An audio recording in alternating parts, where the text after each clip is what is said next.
run of his life as an outsider, first as an American in Italy, then as an Italian in an American city. Now his age set him apart from his teammates. When Kobe came in, he was 17 years old. So here you have somebody that's making the jump from high school to the NBA. Not only that, but he's surrounded by grown men from 21 up to, almost 40 years old. After a game, if a guy wants to get together and go out, have a drink or, or something like that, Kobe can't participate. I don't want to go in the bar for. I don't drink. I'm underage anyway. I don't go down there for. Guys go to strip clubs. What do I go to strip club for? For what? I'm here to play basketball, man. You didn't do that type of stuff. But there was more than just an age gap separating Kobe from his teammates. The Lakers had a problem with his tendency to shoot the ball almost every time he touched it.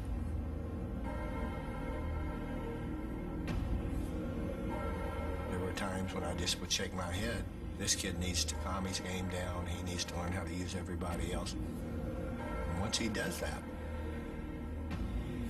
the sky's the limit. By the time the 1997 playoffs arrived, Laker coach Del Harris was frustrated with his 18-year-old star. Yet in overtime against the Jazz, with the season on the line, he let Kobe have the ball. Kobe to the right corner, way short. As players, I think we all questioned, not because it was Kobe, but because it was a young rookie. Even though he had all the ability in the world, playing on the team with Shaquille O'Neal, you played on the team with Eddie Jones, you're playing on the team with Nick Van Exel. Bryant for the time. Kobe threw up 3 air balls down the stretch. Utah won by 4. That was a tough position, I think, for Dell to put Kobe in. By the next season, some in the media were calling Kobe the next Michael Jordan. Kobe Bryant is not Michael Jordan. He will never be Michael Jordan. He does some things that look like Michael. He's a completely different player than Michael Jordan. But Kobe had no interest in being the next Jordan. He wanted to make the fans forget number 23. His first opportunity came at the 1998 All-Star Game. Kobe struts along, comes Bryant ahead of the field. Checks in, Jordan, baseline. You're not shying away at all from Michael. You're going after him, aren't you, Kobe? I'm just having fun. I'm having a good time, man. Michael's a great player, one of the best players of all time. And, what better way to learn the game than going at him?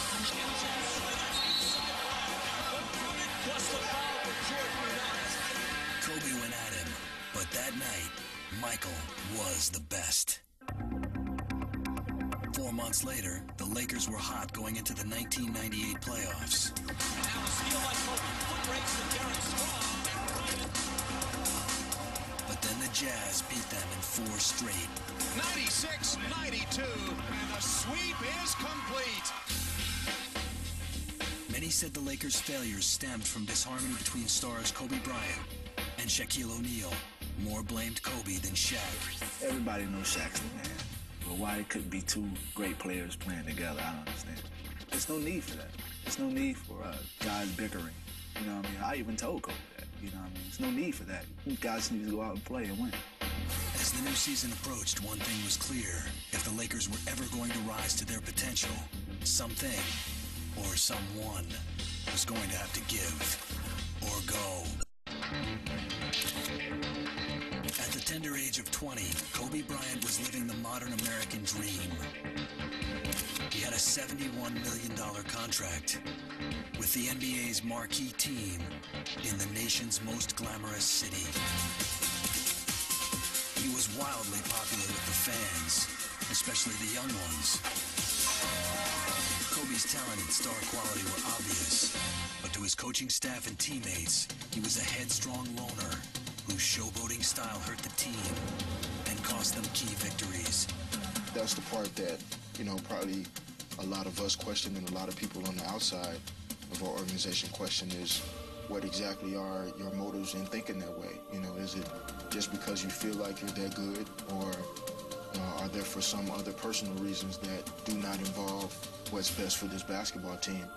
Kobe changed alone in a cubicle off the locker room and rarely spoke to his teammates off the court. He described the Dennis Rodman as the perfect teammate because the two had never spoken off the court. There's no question that he's not really interested in the quote-unquote personal part or the, the co-worker part of being in the NBA.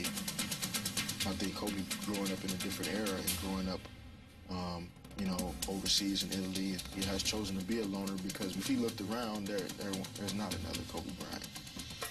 The fact that we don't go out and hang out in clubs or go out to movies together, I think it's simply because he enjoys his privacy, and his privacy vanishes as soon as he steps out of his room.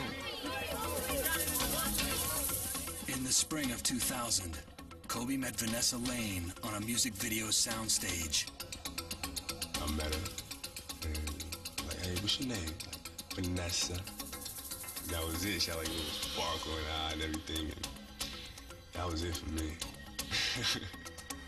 The relationship left him with even less time for his teammates. Magic had a comment that I had to hang out with the team, and go to clubs and go to bars and that in order to build team camaraderie for us to win. And, I respect Magic so much, but to me, that was just an off-the-wall statement. You know what I mean? Because, how is that going to make us win a championship?